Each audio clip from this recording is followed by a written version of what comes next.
Nice. Got some big fish. Are you kidding me? Oh my God! This big mama came out.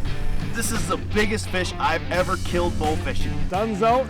Buff's out, baby. Good job. What a night. Right there in the rock. Wait, there's a big one. Nice shot, Kaler. Get him, Smitty. Doubled up, baby. Hey!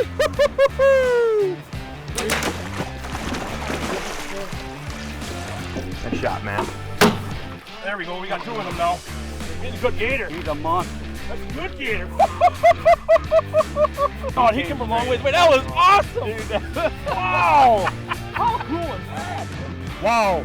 Love bow fishing. Come here. Time for a free boat ride in the AMS boat. Hey! Hey, that's right, everybody, and welcome back to the Bowfishing Buzz Podcast presented by AMS Bowfishing and Megamouth Bowfishing as well. My name is Matthew.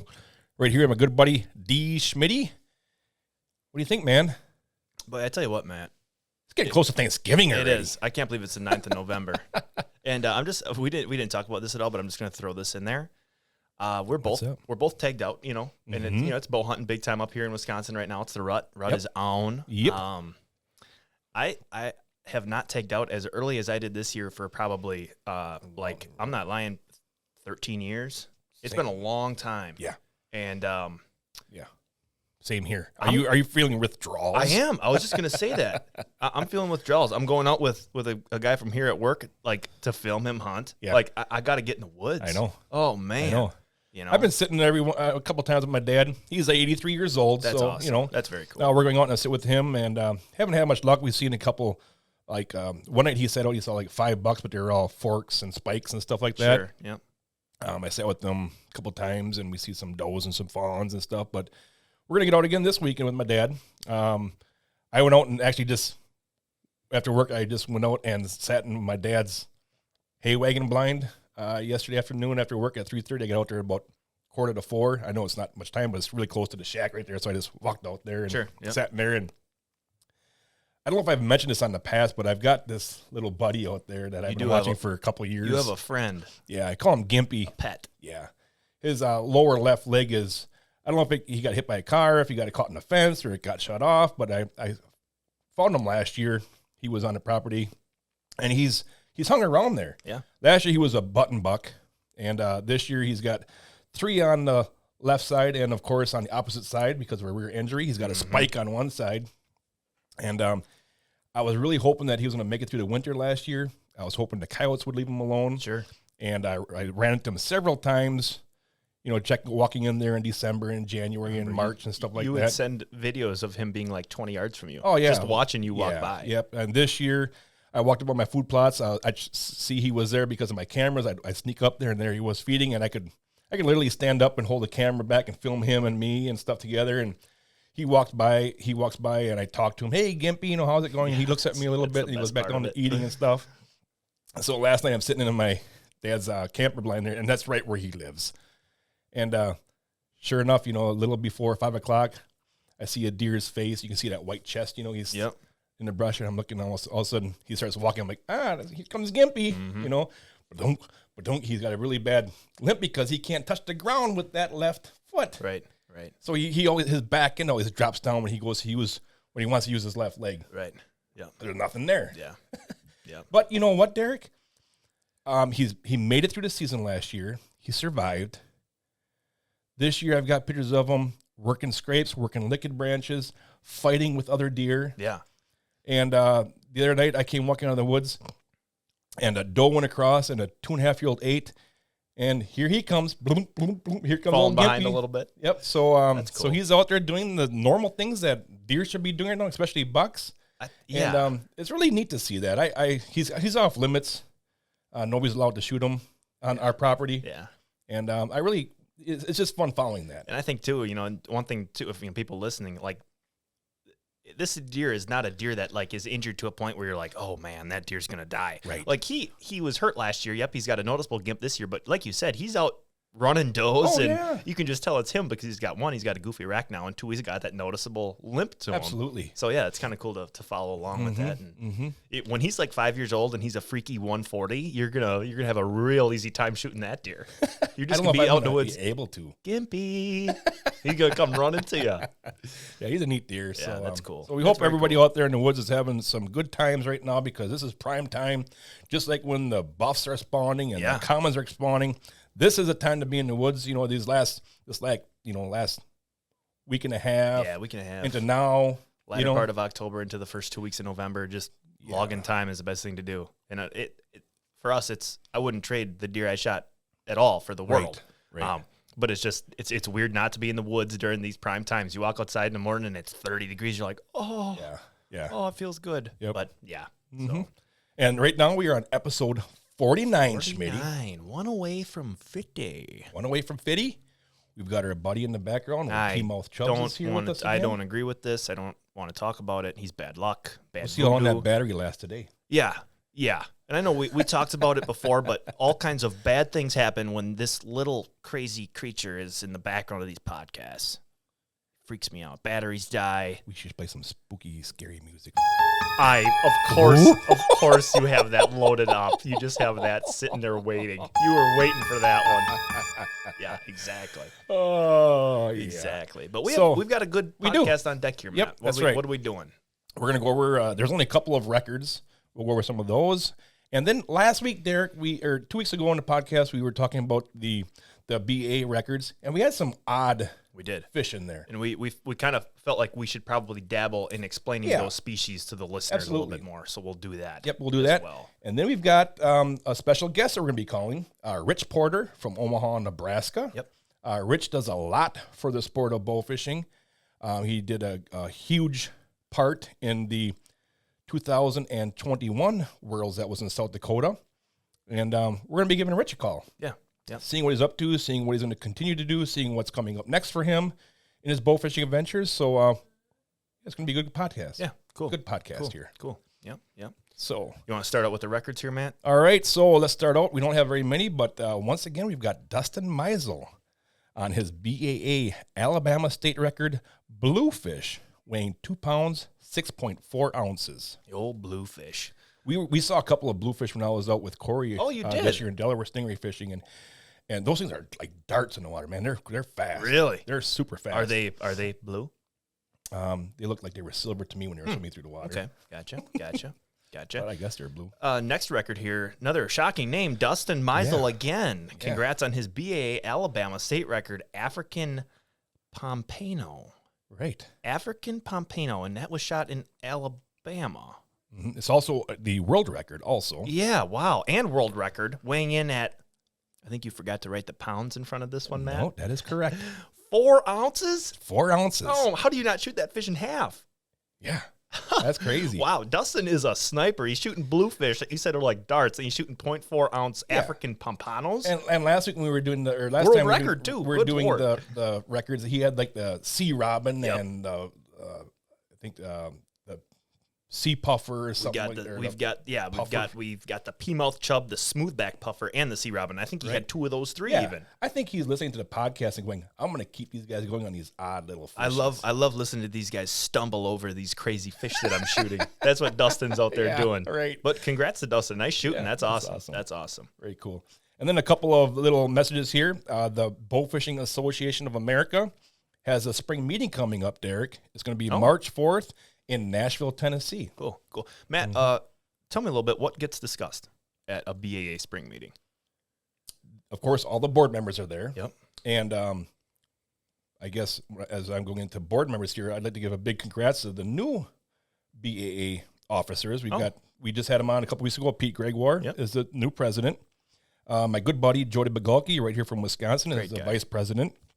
And then we've got Christina Hayden, the secretary/treasurer as well. Cool. So hats off to those great people for stepping up and taking the time to do this, because it's all on their time. Yeah, absolutely. So are they discussing tournaments, layouts, fish species? Everything anything that can be brought up. If you have a question, if you want something changed in the BAA, if you want to know what they're doing, this is a place to go. If you have questions regarding tournaments.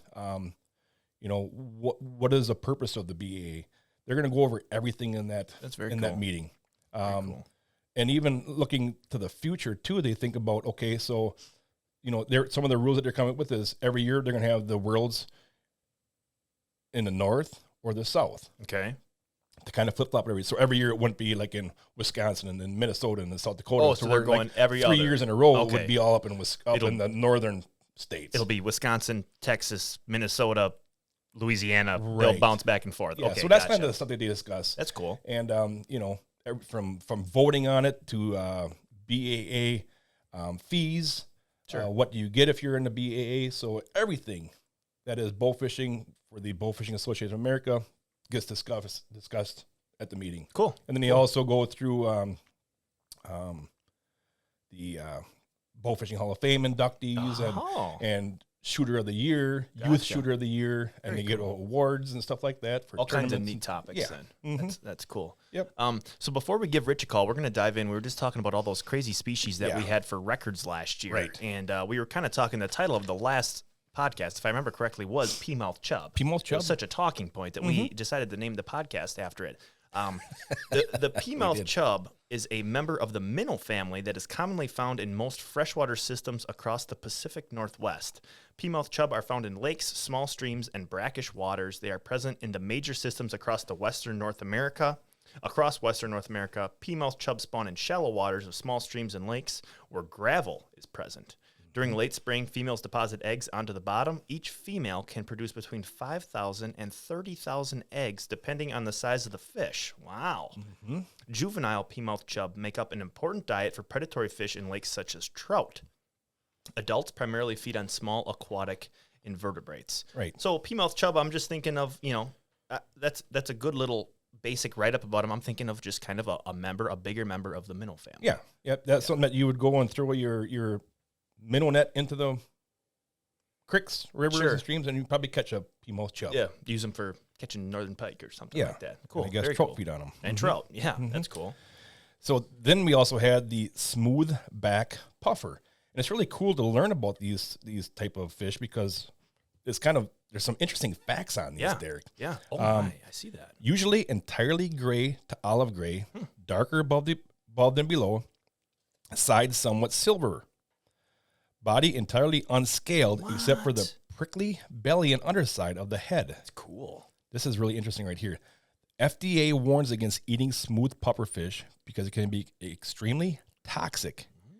Ingesting the fish can cause tingling, vomiting, diarrhea, weakness, or complete respiratory paralysis, leading to death. So you ain't going to have a smoothback puffer fish fry on a Friday night, huh? Now, this is what's weird. Some of the fish you can eat, and some of them are very toxic. Of some, you can eat some smoothback puffers? There was like 120 species of puffer fish. Oh.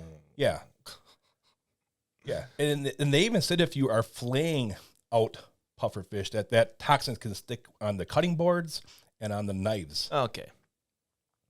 So don't eat them. Don't eat the puffer fish. No. That's crazy. Unless you like to vomit and have diarrhea. Yeah. And respiratory paralysis. Yeah. Yeah. That's actually kind of cool. The smoothback, I'm guessing, refers to the unscaled body, except for a prickly belly. That's kind of neat. Because they puff up. Sure. They hold the air and they puff up, and then you get those little pricklies on their belly, on their underside. Cool. Very cool. The other species we had last week was the sea robin. Yeah, really cool looking. Yeah, sea robins are elongated fish with armored, bony heads and 2 dorsal fins. That's just cool right there. Right. Cool looking fish. Yeah. Their pectoral fins are fan-shaped with the bottom few raised, each forming separate feelers. These feelers are used by the fish in walking on the bottom. Yes. Yeah, they like spread out, and they kind of like a bat. How a bat has those claws on it. Yeah. And that's how they like move hang across. and move across the limbs and stuff. Well, this is using it to move across the bottom of the water. That's crazy. Sea robins are usually brightly colored, found in shallow seas in the western Atlantic, where its range extends from Nova Scotia along the Atlantic coast of the United States into the Gulf of Mexico, as far up as the Florida Keys, where they are found in estuaries to the edge of the continental shelf. Wow, you got a big range there. You got a huge range. Yeah. They prefer the sandy bottoms of the waterbed, where they feed by kicking up sediment to find food using their legs. I know. Crazy. Oh my gosh, that would be cool to watch them do that. Yeah. To experience that. That's crazy. It's kind of like a carp filter feeding right. in the roots. Right. Except the carp, of course, uses this big old mouth for that. Right. Where the old sea robin is using his legs. I'm curious if you're in shallow enough water. You know how sometimes we'll be somewhere and you'll see a vertical fish feeding. Yes. Okay, and they make a big, it's a big. We call them bombs, like a dust cloud because they're feeding. I wonder if you could locate these sea robins using that same tactic. Maybe. It's kind of interesting. The spines make it difficult to clean them, but they do have edible flesh. Mm-hmm. Other uses for the northern sea robin are processing into fish meal, pet food, or fertilizer. Yep. They are also used for baiting lobster pots and hand lines for catching flatfish. Wow. So that's kind of... We are learning all kinds of things. Absolutely. That's a cool thing about these crazy fish. That's cool. We're learning more about fish people are shooting. Because I'm sure I have never heard of these fish species before until we had the BAA record. So that's really cool. Yeah, that's neat. That's very cool. That's really cool stuff. Cool. Mm-hmm. So now it is time, Schmitty. Let's give Rich Porter a call here and have him on the podcast talking about his bow fishing. Yeah, hopefully our new Bluetooth setup works out good here. Uh-oh. I might have to reconnect to the Bluetooth here. So give me a second here. We got a new fancy new system here. We're still working out. There we go. The blue light just lit up, and it looks like we are in business. It's live. So I hope Rich isn't up in a tree. I know he was going to be going hunting here. So there we go. That comes through there my you ears go. How's nice that? and clear. Wow. How is that? Hello, this is Rich. Rich, Matthew here, and Derek from the Bowfishing Buzz. How you doing, buddy? Good. How are you guys doing? We are doing good. Great. We are doing great. Are you up in a tree swinging in the wind? I was doing that earlier today, but I have decided that I am no longer liking being a gorilla in a tree. Yeah, I can get a little freaky, especially when you're up there quite a ways and that wind's going back and forth and that tree's swaying around. Yep. Wow. Well, I learned a long time ago that a man of my stature, we'll call it stature instead of size. Stature, I love it. I find the biggest oak tree I can, and I put my 20-foot ladder up against that, and then I make a squirrel's nest in my ladder stand with a bunch of pine tree boughs. Nice. And I snuggle in that little crack of that oak, and I look like a great big squirrel sitting there waiting to get his nut. There we go. That's a great strategy. Heck yeah. How's the hunting going for you, Rich, right now? Well, I've been doing a little bit of everything. I got a new puppy, so I've been doing a lot of bird hunting, a lot of duck hunting, a lot of goose hunting, trying to get her up to speed. Sure. So to be honest with you, I just started sitting in a tree this week, thinking, this week before rut in Nebraska is the key. On Saturday it's rifle season, so I'll switch gears into that because I'm an equal opportunist when it comes to getting these things. Absolutely. There you go. Yes. Mm-hmm. And so anyway, I just been started. Honestly, this was my fourth fit of the fifth fit of the season. Gotcha. And so there you go. And of course, we got today it's going to be 75. Oh my gosh. And then Friday morning, I wake up and it's going to be 11. Yep. Oh, so, that's when you're going to get your big buck. Mm-hmm. Well, it's either then or it's going to probably be Saturday with my rifle. I don't know.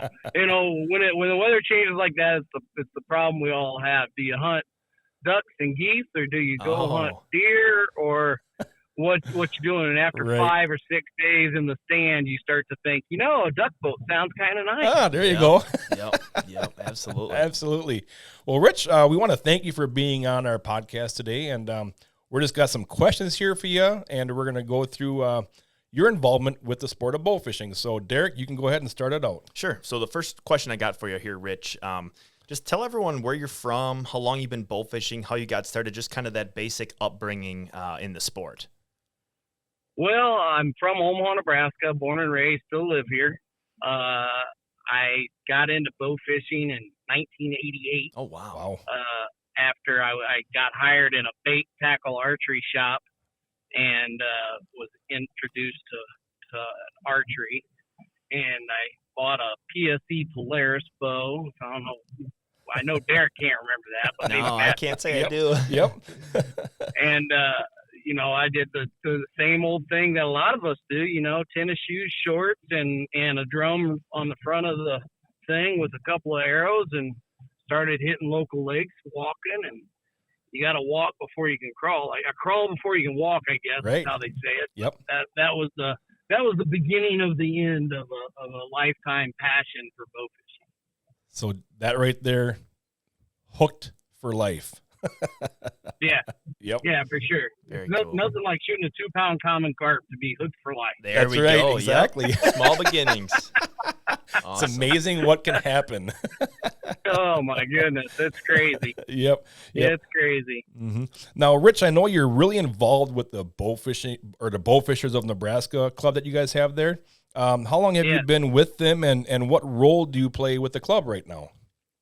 Well, I've been a member of the club for, I believe this is our 15th year. Wow, that's awesome. I was the first president, and then I did that for a year, and then I stepped back from that because there was another guy that wanted it more than me, and I became the tournament director and treasurer at that time. Very good. And I did that for 13 years. Wow. And then I recently found some young guys that wanted to take over doing all my stuff, and guess what? I kind of said, all right, I'll let you guys do it because I've had a long time of ideas, and let's find some new ideas. Right. So right now I'm just the kickback regular member who gets to complain about every tournament I go to. Oh, there you go. But that's really awesome that you have some younger voices that want to come up and be part of the club right there, and to help out. Yeah. And that's so cool that you were there in the beginning, as president and all that stuff, and on the board for 13 years, getting that organization to where it is now. I mean, that's really awesome that you stepped up and did that. So hats off to you for doing that. Thank you. And we really have a good club. Like, our club is active. We have good turnouts for where we're at. We have good formats. Try to, this old adage, you can't make everybody happy, is absolutely true, but we try to do our best. We have done a lot of different things over the years. Sometimes the younger guys have forgotten the things that we've done and failed at. And so you got to say, oh, well, we tried that back in 19 whenever. And they go, oh, you did. So, sometimes you get, they still, fortunately, I'm friends with them all. I bounce ideas still off of them to this day. And we get together and do things, and not only at the tournaments, but off tournament site and off BON as well. So it's been a good thing. We do a lot with our mentored youth, or have done over the years. Right. COVID kind of knocked that out of our realm for a little bit, but I think that'll come back stronger than ever. That's awesome. That's awesome. Cool. How many tournaments do you guys have a year, Rich? Typically 4 to 5. Okay. We do we've done in the past all kinds of different things. The most popular one is our Kansas versus Nebraska there you go. wars thing. Absolutely. We get guys from both sides of the border, and typically one state will host it one year and the other state will host it the other year. Nice. Our events are, we put them in place with local establishments along the bodies of water, resorts and campgrounds and such, so that you can come for the whole weekend and shoot an event and then go ahead and go home, or you can hang out, have dinner, enjoy the camaraderie that happens. Most of our tournaments are during the day, believe it or not. Oh, okay. That's interesting. So, that saves you. You go out and you shoot from 8 to 4, and then you can have a dinner and stick around and camp out and that sort of thing. Okay. Usually the night before we have a Calcutta, so you can buy everybody else's teams that are going to compete the next day, which is always a lot of fun to see that happen. We've had some teams sell for an unbelievable amount of money more money than they've actually won. So that's kind of funny when that happens. Yeah, no kidding. Huh. Wow, that's crazy. That's cool. Rich, just on the topic here of tournaments and contests, you guys have a really cool all summer long big fish contest. You just want to tell us all how that works?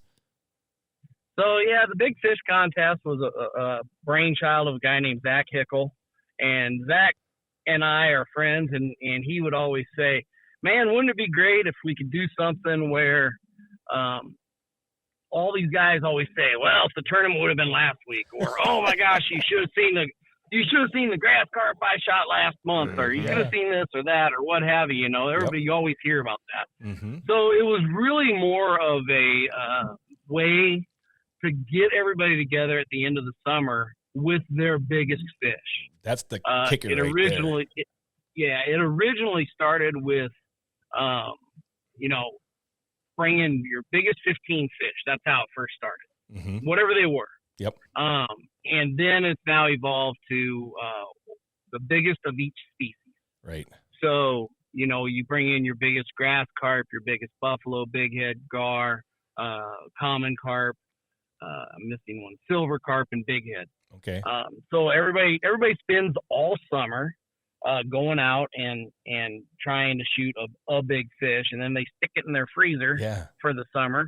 And then at the end of the year, we have a get-together barbecue, and everybody that's in the tournament, they come on down or come on in and shoot it. The only rules that we have is no alligator gar, just because not everybody has the opportunity to go get an alligator gar. Okay. So that's why we kept it with those 6 species. Okay. Now you can go anywhere and shoot those. Okay, that's species. what I was going to ask you. Is it just so you can go outside of Nebraska? Absolutely, and people from outside Nebraska can sign up for the tournament. We've had people sign up in Kansas and Missouri and Iowa, usually the surrounding states that sign up because they'll come in on that day for that weigh-in, and it's just a fun way to go shoot fish with your friends. Yep. You got like one team captain, and he's usually the guy that brings all the fish in, and then he could shoot with all his buddies all summer long. They don't have to all be a member of, in it. They just go shoot fish and bring whatever you got that's the biggest ones. And it's been cool to see the biggest fish come in, from everybody. So. And that's what I remember that a couple of years back, I was looking at on your Bowfishers of Nebraska Facebook page, and I saw this picture of these. Every single one of these was a giant fish. The commons were big. The big heads were huge. The big grassies, the buffs. And I think I called you or texted you. Go, hey, Rich, what tournament was that? Because I need to get down there. And then you told me you told me that no, this wasn't a tournament. This is a year, a summer long event where everybody keeps those fish. I was like, wow, those are some big fish, because some of those fish you got to have a darn big freezer. I mean that. You had a big head in there that was close to 90, or was it over 90, or what? How big was that? Yeah, I shot a big head that when it was finally officially weighed, it was 81.14. Oh, wow. Gosh. And believe it or not, I didn't win that year. Oh, my goodness. I had a great stringer, but the guy I was with that day got a 79, and so he beat me by 20 pounds because he tagged along on that little trip and got a 79. So wow. Yeah, sometimes you think you got her made. I set a new state record in Nebraska with that fish and still didn't win the dang tournament. I've been the first place loser in that thing every single year. And then this year I thought I was first place loser again, and they started looking after they declared I was second place. They started looking and they said, they called me the next day and they go, hey, Rich. And I was, yeah. Did you weigh a big head yesterday? And I said, well, yeah, I weighed a big head yesterday. He goes, oh, well, we didn't put it on the Excel spreadsheet. What did it weigh? And I was only out by like 8 pounds, of first place.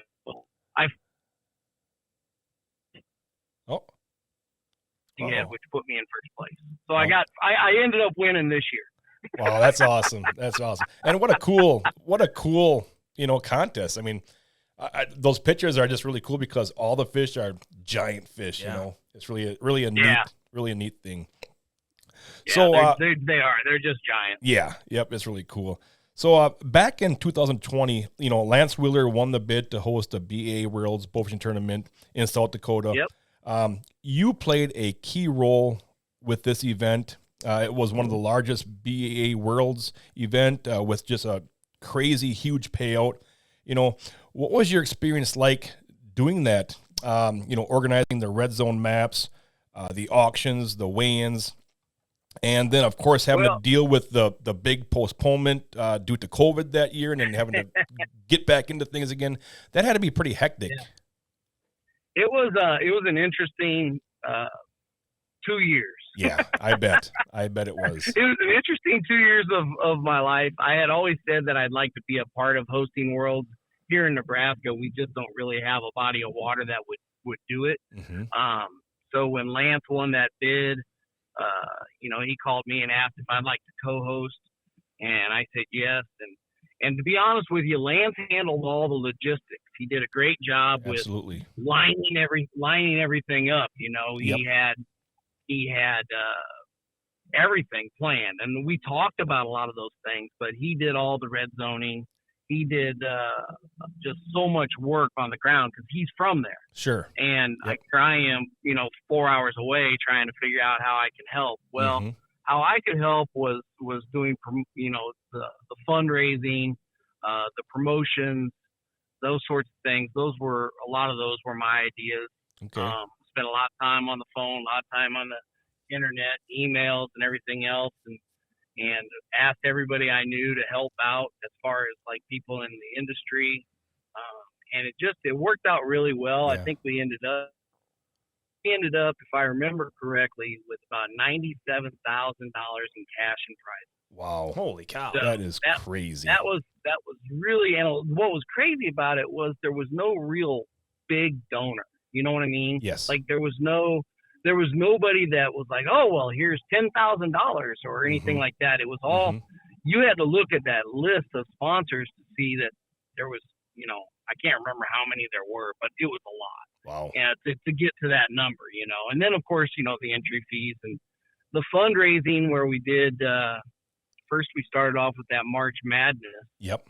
And that was hugely successful, but also something that Lance had to do on his end because he's more technically savvy than I am. And anyway, that March Madness was a huge hit. We raised over $20,000 that deal. Well, then COVID hit, and so we got to do a redo. Yeah. And so then we came up with 12 Days of Christmas. Right. And then we got another big chunk of change for that. It was actually more than a whole month of March Madness. Wow. That's crazy. Those fundraisings were very critical to get that where we wanted it to be. Absolutely. And for everybody listening, what you're talking about is like that March Madness and the 12 Days of Christmas. You guys were doing every day for that period. You guys were doing auctions for, guided trips, gear and stuff like that there. And that's where you raise a lot of money for that. Really cool. I mean, it was everything from guided trips to bows to equipment and gear to, it was anything that we could come up with that we thought had a really good value. Right. Right. My favorite one that we did, and we actually did it twice, and that was a hunt in Nebraska. One was called a sportsman's hunt, and the winner came and he got to hunt deer, ducks, geese, pheasants for an entire week, and a different BON member took them to their private spot every single day. That's really cool. And so his name was Greg Church from Colorado, who won that trip, bought that trip. And Greg's such a good guy. He came out, he hunted everything with us and just had a blast, for a whole week. We wore him out though. I mean, you can imagine morning, noon, and night because you're tired, but you got a whole fresh guy that's ready to go. Right. Right. He's like then planning and everything else. So, but Greg got to shoot his first whitetail. Oh, that's cool. Very cool. He was with me when he shot that one on the same spot I was hunting this morning, as a matter of fact. Wow. And then the next year we did a waterfowl one where some guys got to come in and hunt ducks and geese again every single way you could think of, right? So they got to hunt out of duck boats, they got to hunt out of layout blinds, pits, everything. The ducks didn't cooperate, but they had a good time nonetheless. So. That's awesome. That's and cool. Like I said, what a great way to raise money for that tournament that year. Was this awesome? Yeah. So I just got to ask you. Amazing. Yeah. I just got to ask you, once that tournament was all finally finished and all done, was it like a huge lift off your shoulders when it was done? Because I know that's how I am when our tournament is done. Yeah, I'll tell you, I had my camper behind the Swiftel Center there. They had a campground there, and me and Lance were standing there at the end, and he left, and I walked back to the camper, and I went to sleep, and I didn't wake up for 10 hours. Wow. And it was like I woke up and I was like, oh man, I'm hungry, and I wonder if there's any restaurants open in Brookings, because that's always a right question of it. But yeah, the steak at the Whiskey Creek or whatever, it never tasted so good, and it sure was. But you know what? You have all those things that you wish you would have done different, or wish you would have done this, and I think that's just the nature of the beast. Right. Right. No, but it was a great event. It was great. Yeah, really. And the only thing that, as everybody that was there knows, the thing that was horrible was the wind.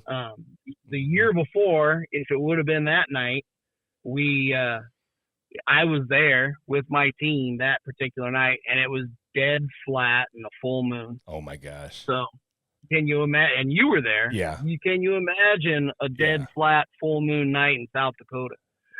The best there is, probably. I mean, that's just it was, and everybody that was there saw what was out there scouting and stuff. They knew the size of the fish that were out there, and it was, like you said, it was too bad that those winds came in, because I would have loved to have seen some of those weights. It would have been crazy. It would have been out of this world for common carp. It was crazy. That was our biggest panic moment.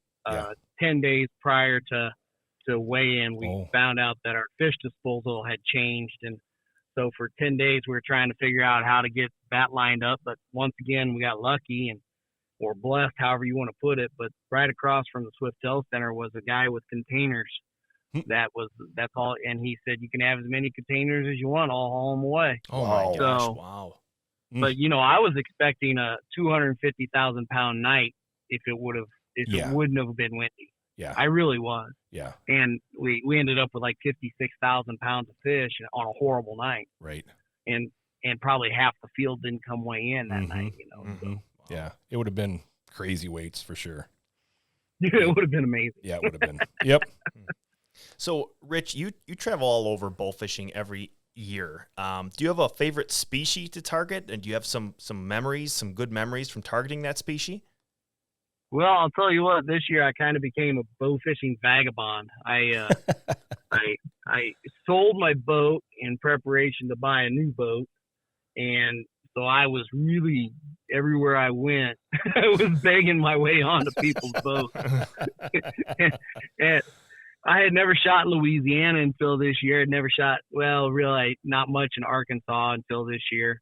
And I travel both Arkansas and Louisiana for business now. And so I was booking my way down, calling people on the phone, asking if they could go take me out bowfishing. I was traveling and bowfishing. I think I know for a fact, I drove 5,000 miles in April and March and April. Wow. Thinking, I'm going to hit it just right. I'm going to hit Louisiana in March and Arkansas in April. It's going to be fantastic. I drove 5,000 miles and shot 5 fish. Oh boy. My goodness gracious. Those are 5 expensive fish.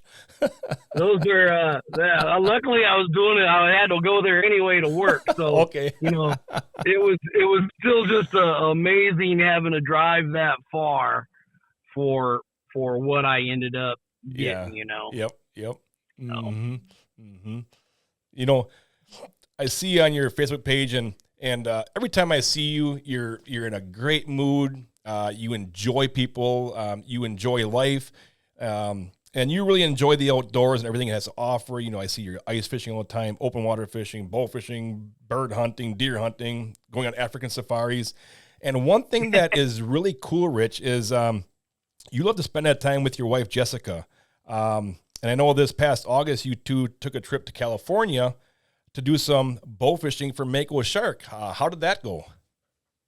Well, this kind of goes back to Arkansas, Louisiana. It didn't go as planned.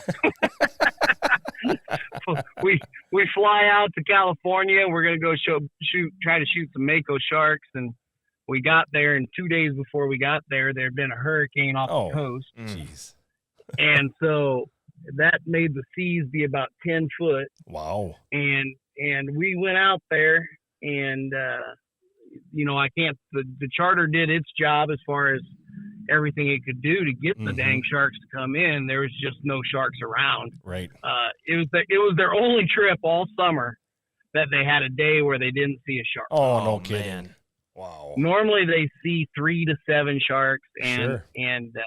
It's like, oh man, this is going to be great, and I compare Mako shark shooting, fishing out there, kind of like the black bear hunting over bait.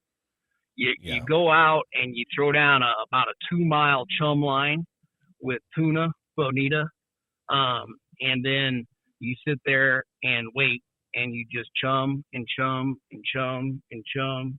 Yep. There was a guy on the boat. His name was Chum King Kyle. That was the chum guy. King Kyle, wow. Chum King Kyle. Chum King Kyle had been on that boat for, I think, 5 years. Wow. And imagine just pushing up and down on a metal bar that cuts up 20-pound bonita and chums. And think about doing that all day. Right. Wow. And you're pushing down in a 50-gallon drum. Yep. And the water's going back out of that drum, then into the water, creating that scum line. Yep. Mm-hmm. Yep. Wow. You create a chum line, and what's cool about it is the seagulls find the chum line first, of course. Mm-hmm. And so they're sitting out in this chum line. You're in about 3,000 feet of water. Oh my God. And this guy, Breakaway Sport Fishing is who it is out in California. You're with Mako Matt, right? Yeah, Mako Matt. I think he's the only guy that does this. Right.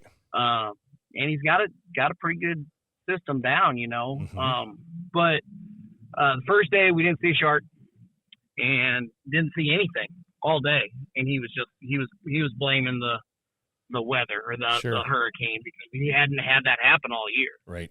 And the next day we saw 2 sharks, and I stepped out onto the back of the 45-foot boat onto the swim deck in 10-foot seas. And I got a little excited, and I was like, I'm going to shoot this shark. It wasn't very big, but by gosh, I'm going to get a shark, right. And anyway, I had that shark at about 1.5 feet, 2 feet from me, and I let the arrow fly. Well, that was too far because the arrow has a cable attached to the tip. Mm-hmm.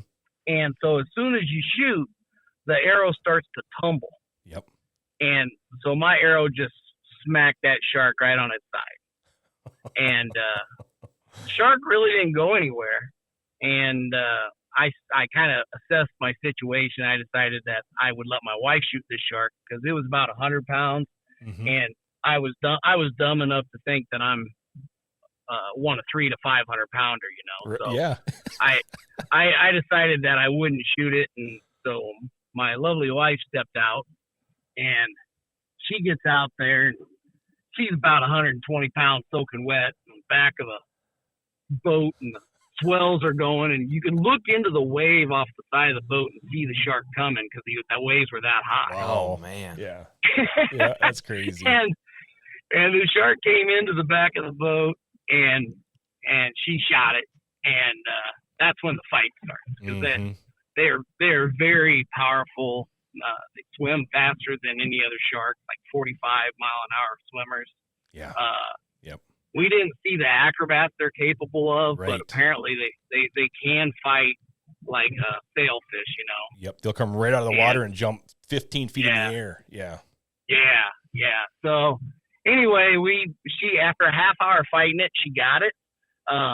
And I had to assist a little bit. She thought she was going to drop the fishing rod over the side of the boat. I'm like screaming at her, "Don't do that! That's $1,500!" Right. So I did get to reel it in for about 15 minutes, which that's when I determined that I was really dumb for wanting a 300-pounder because I'm too out of shape to battle that dude. Yep, that gets the fight. Mm-hmm. Anyway, but hopefully I'll go back in a couple of years and get round 2 on it. I still want a decent sized shark. I don't need a world record or anything. Right. I just would kind of like to have a big shark, you know. Right. That's just kind of on my bucket list. Absolutely, absolutely, and that's a big congratulations to your wife, because there's not a lot of bowfishers that have harvested a mako shark. Yeah. With bowfishing gear, you know, that's pretty cool. And I'll tell you what, it's delicious. That mako, yes, it is. We've eaten a few meals off of it, and it's fantastic. Yep, mako steaks are hard to beat. You know, they're hard to beat. They're awesome. They're really good. Yeah, they are very good. Cool. I'll start this question, Rich, with a congratulations. But back in March at the BAA spring meeting, you were inducted into the BAA Hall of Fame. What does that mean to you? Well, it's a tremendous honor to me. I honestly, I never even thought that could possibly happen. Mm-hmm. You know, I've never won a big tournament. I'm not a JJ by any way, shape, or form. And you know, but what I guess I have done over the years is just promote the BAA and organize things and bring a lot of members to the sport and educate a lot of people, I guess. Absolutely. So I think that's somebody has to nominate you for that. Right. I still haven't found out who nominated. Oh, really? Yeah, nobody's fessed up. So I'm sure someday somebody will say, "Oh yeah, that was me." You right. know? Yep. I think I know who it is, but I don't know for sure. Gotcha. So he and I are gonna goose hunt here into December, and I'm gonna ask him if he's the crazy one who did that. Yeah, that's awesome, man. Congratulations.